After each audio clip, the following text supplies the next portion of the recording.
خواه فركي كفلا زمن بالخواه حبس عمد تقالي صبو صريح الزولة لاني ارنز قوركو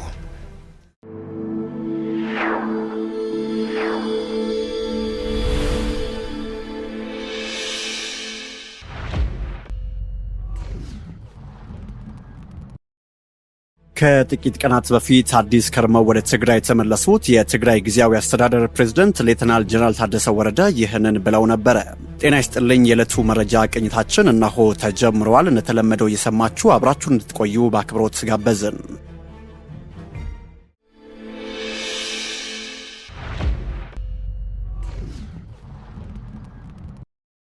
ከጥቂት ቀናት በፊት አዲስ ከርመው ወደ ትግራይ የተመለሱት የትግራይ ጊዜያዊ አስተዳደር ፕሬዝዳንት ሌተናል ጀነራል ታደሰ ወረደ በመግቢያችን ላይ እንደሰማችሁት ህወሓቶች የተራዘመውን ስልጣን ሊያስቀጥሏቸው እንደማይፈልጉ መግለጻቸውን በይፋ ተናግረው ነበር። ጀነራሉ ዳግም ስልጣናቸው መራዘሙ በህወሓቶች ዘንድ ተቀባይነት አጥቶ እንደነበርና ይህ ደግሞ መፍትሄ አልባ መወራጨት እንደነበረ በመቀሌ ለጋዜጠኞች በሰጡት መግለጫ ላይ ተናግረው ነበር። ጀነራሉ 50 ዓመታትን ታግያለሁ፣ ያመንኩበትን እንጂ የታዘዝኩትን አልሰራም ሲሉ መናገራቸው ይታወሳል።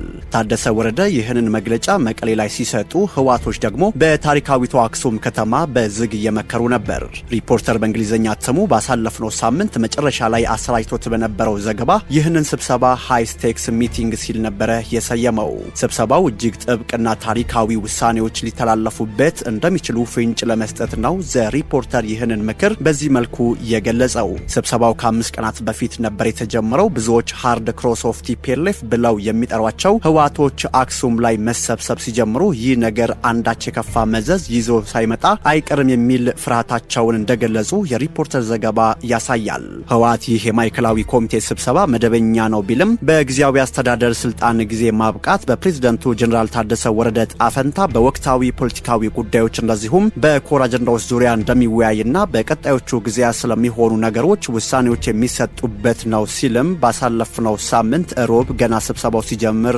አስታውቆ ነበር። ይህ ዝግ ስብሰባ በስተመጨረሻም ብዙዎች የፈሩትን ጉዳይ ይዘው መጥተዋል። ህዝባዊ ወያኔ ሓርነት ትግራይ ወይንም ህወሓት በ2012 ዓ.ም በትግራይ ክልል በተካሄደውና የፌዴራል መንግስት ውድቅ ባደረገው ምርጫ የተመረጠው የትግራይ መንግስት ምክር ቤት ወደ ስራ እንዲመለስ መወሰኑን ነው ያስታወቀው። ይህ መንግስትን ወደ መንበሩ እንመልስ የሚለው የህወሓት ሙግት የሰሜኑን ጦርነት ያስቀጠለ ነበረ።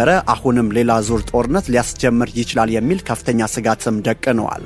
ድርጅቱ ምክር ቤቱ ከተመለሰ በኋላ በትግራይ ክልል ጊዜያዊ አስተዳደር የሚመራው የክልሉ አስፈጻሚ አካል አቃፊ ሆኖ እንዲቋቋም መግባባት ላይ መደረሱም ተገልጸዋል። ካለፈው ሳምንት ሐሙስ ጀምሮ የማዕከላዊ ኮሚቴ ስብሰባ ሲያካሂድ የነበረው ህወሓት ውሳኔውን ያስታወቀው ትላንትና እሁድ ሚያዝያ 11 2018 ዓ.ም ምሽት ባወጣው መግለጫ ነው። ባለ 3 ገጹ መግለጫ የፌዴራል መንግስት በመጋቢት መጨረሻ የተጠናቀቀውን የትግራይ ጊዜያዊ አስተዳደር የቆይታ ጊዜ ያለ ህወሓት ተሳትፎ ማራዘሙም ይታወቃል።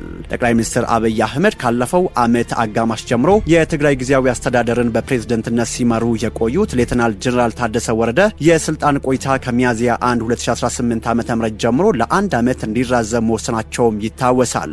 የህወሓት ማዕከላዊ ኮሚቴ ይህ እርምጃ የፕሪቶሪያ ስምምነት የጣሰ ከድርጅታችን እውቅና ውጪ የተላለፈና የተናጠል ውሳኔ ሲልም ተቃውሞታል። የጊዜያዊ አስተዳደሩ ቆይታ የተራዘመው ከፕሪቶሪያ ስምምነት በፊት የወጣን ህግ በመጥቀስ እንደሆነም በመግለጽ ተችተዋል። የፌዴራል መንግስት የፕሪቶሪያ ስምምነትን ሙሉ በሙሉ በሚድን መልኩ የትግራይ ህዝብ ራሱን በራሱ እንዲያስተዳድር ለማድረግ የተንቀሳቀሰ ነው ሲልም ከሰዋል።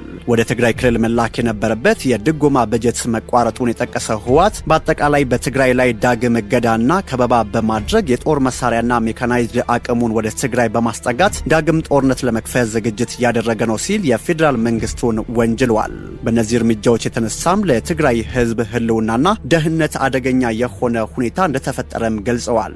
የድርጅቱ ማዕከላዊ ኮሚቴ የፕሪቶሪያ ስምምነት አፈጻጸምና ወቅታዊ ሁኔታዎችን በጥልቀት መገምገሙን የጠቀሰው መግለጫው በዚህ መነሻነት የቀድሞው የትግራይ መንግስት ምክር ቤት እንዲመለስ መወሰኑንም አስታውቋል። 2.8 ሚሊዮን ገደማ ህዝብ የመረጠው የትግራይ መንግስት ምክር ቤት ወደ ስራ እንዲመለስ ወስኗልም ብለዋል። የህወሓት ማዕከላዊ ኮሚቴ የሉዓላዊ ስልጣን ባለቤትና የህዝብ ውሳኔ ሰጭነት መግለጫ ምርጫ ሲል የጠራው ይህ ምክር ቤት ለሰላም ሲባል ወደ ጎን ተደርጎ እንደነበረ በመግለጫውም ጠቅሰዋል። የማዕከላዊ ኮሚቴው ወደ ስራ እንዲመለስ ውሳኔ ያስተላለፈው ምክር ቤት የተቋቋመው የኮሮና ወረርሽኝ መከሰቱን ተከትሎ በአገር አቀፍ ደረጃ ምርጫ ማራዘሙን የተቃወመው ትግራይ ክልል በ2012 ዓ.ም በተናጠል ባካሄደው ምርጫ ነው። በዚህ ምርጫ የክልሉ ምክር ቤት ካሉት 190 ወንበሮች ውስጥ 152 ያህሉን ህወሓት ማሸነፉም ተገልጸዋል። ይሁን እንጂ የፌዴራል መንግስት ከብሔራዊው ምርጫ ቦርድ ውጪ የተካሄደውን ይህንን ምርጫ ውድቅ አድርጎታል። የፌዴሬሽን ምክር ቤትም በጳጉሜ 2012 ባካሄደው አስቸኳይ ስብሰባ ምርጫ ከሀገሪቱ ህገ መንግስት ጋር የሚቃረን በመሆኑ እንዳልተደረገ የሚቆጠር የማይጸናና ተፈጻሚነት የሌለው እንደሆነም ወስነዋል። የምርጫው ከ2 ወራት በኋላ ለተነሳው የትግራይ ጦርነት ምክንያት ከሆኑ ዋነኛ ጉዳዮች አንዱ ተደርጎ የሚቆጠርም ነው። ጦርነቱን ያስቆመው የፕሪቶሪያ ስምምነት ከተፈረመ በኋላና የትግራይ ጊዜያዊ አስተዳደር ከመቋቋሙ አስቀድሞ ምክር ቤቱ የህግ አውጪነት ስልጣኑን በወቅቱ በዶክተር ደብረጽዮን ገብረ ሚካኤል ሲመራ ለነበረው አስፈጻሚ አካል ማስረከቡ ተገልጾም ነበረ። የህወሓት ማዕከላዊ ኮሚቴ ምክር ቤት ወደ ስራ እንዲመለስ የወሰነው ምርጫው ከተካሄደ 6 ዓመታት ገደማ በኋላ ነው።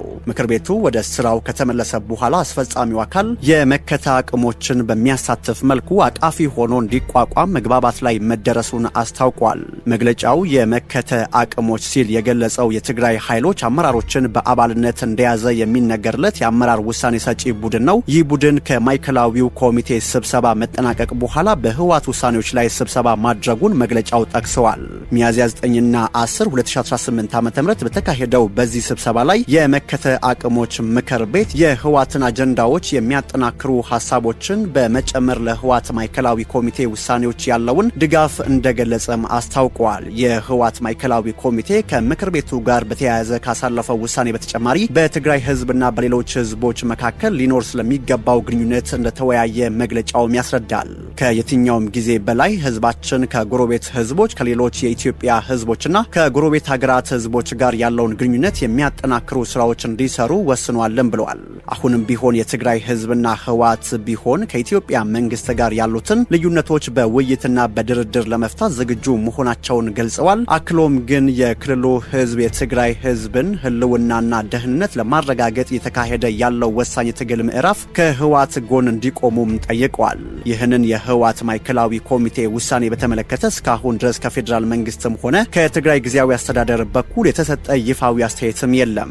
ከህወሓት በተቃራኒ የተሰለፉ የቀድሞ የድርጅቱ አመራሮች ግን ውሳኔው ጦርነት የሚቀሰቅስ እንደሆነ በመግለጽ ተቃውሟቸውንም አሰምተዋል።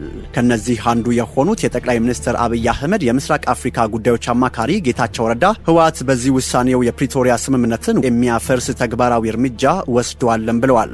ጌታቸው የፕሪቶሪያ ስምምነትንና ከጦርነት በኋላ የተዘረጋውን ደካማ ስርዓት የሚያፈርስ ማንኛውም የተናጠለ ውሳኔ በክልላዊ ተዋናዮች መካከል ብቻ ሳይሆን ከራሱ ከፌዴራል መንግስት ጋር እንደ አዲስ ግጭት እንዲቀሰቀስ የማድረግ እድል አለው ሲሉም አስጠንቅቀዋል። ጌታቸው ረዳ ሲቀጥሉ አንጃው የህዝባዊ ወያኔ ሓርነት ትግራይ ህወሓት የማዕከላዊ ኮሚቴ በሚያዝያ 11 ቀን 2018 ዓ.ም ይፋ ያደረገው ውሳኔ ቀውሶቹ በሞሉበት ክልል ውስጥ እጅግ አሳሳቢ የሆነ ክስተት ነው ብለውታል። የጠቅላይ ሚኒስትሩ የቀጠናው አማካሪ ጌታቸው ረዳ አክለውም የፌዴራል መንግስቱ የጀነራል ታደሰ ወረደን የትግራይ ጊዜያዊ አስተዳደር ፕሬዝደንትነት የስልጣን ዘመን ማራዘሙን በይፋ ውድቅ በማድረግና ይበልጥ ደግሞ ከ2013 ዓ.ም ጦርነት በፊት የነበረውን የክልል ምክር ቤት መልሶ ለማቋቋም ፍላጎት እንዳለው በማወጅ ህወሓት የፕሪቶሪያውን ስምምነት በተግባር የሚያፈርስ እርምጃ ወስዷል ባይም ናቸው። ደግሞም ከጦርነቱ በፊት የተወሰዱ ፖለቲካዊና አስተዳደራዊ እርምጃዎችን መሰንዘር የዚሁ ስምምነት ዋና አካል ነበር። ህወሓት ለውሳኔው የሚሰጠው ምክንያት ምንም ይሁን ምን ይህ ውሳኔ ከፕሪቶሪያው ስምምነት በኋላ የተገኘውን ዳግም ወደ መጠነ ሰፊ ጦርነት እንዳይገባ አግዶ የቆየውን ደካማ ሰላማዊ ሁኔታ በግልጽ መቃወም ነው ብለዋል። አክለውም እንዳለመታደል ሆኖ ይህ የቅርብ ጊዜ ውሳኔ የህወሓትን የተለመደ አካሄድ የሚያንጸባርቅ ነው ያሉት አቶ ጌታቸው ይሄውም የድርጅቱ ፖለቲካዊ ምናብ ከጠበበ ቡድናዊ ጥቅሙን ከማስከበር የማይዘል በመሆኑ ውጤቱ በሲቪል ህዝብ ላይ የሚከብድ ከፍተኛ አደጋ ያላቸውንና ቀውስ ቀስቃሽ ውርዶችን ምርጫው ያደርጋል ነው ያሉት። እውነታው ግን ይላሉ ጌታቸው፣ እውነታው ግን አሁንም ያለፈው ጦርነት ጠባሳ ያለቀቀው የትግራይ ህዝብ ወደ ሌላ የጥፋት አዙሪት ለመግባት አቅም የለውም። የፕሪቶሪያውን ስምምነት ለማፍረስና ከጦርነት በኋላ የመጣውን ደካማ ስርዓት ለመበተን የሚወሰድ ማንኛውም የተናጠል ውሳኔ በክልላዊ ኃይሎች መካከል ብቻ ሳይሆን ከፌዴራል መንግስቱም ጋር ዳግም ግጭት ሊቀሰቅስ እንደሚችልም ግልጽ ነው ብለዋል። አቶ ጌታቸው ረዳ ስለሆነም ዓለም አቀፉ ማህበረሰብ ይህንን አሳሳቢ ሁኔታ በአስቸኳይ ሊገነዘብና ሌላ አስከፊ ጦርነት እንዳይከሰት ለመከላከል መንቀሳቀስ አለበት ሲሉ ጥሪ ያቀረቡ ሲሆን በተጨማሪም የፕሪቶሪያን ስምምነት በአንድ ወገን ማፍረስ ተፈጻሚነት ያላቸው ከባድ ውጤቶች እንደሚያስከትል የማያሻማ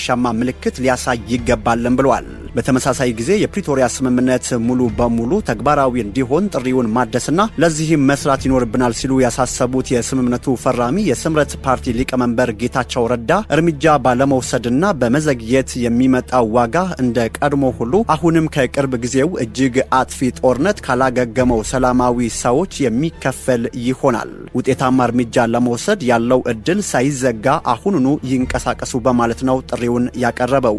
የዕለቱ መረጃ ቅኝታችን አበቃ። በያላችሁበት ሰናይ ጊዜ።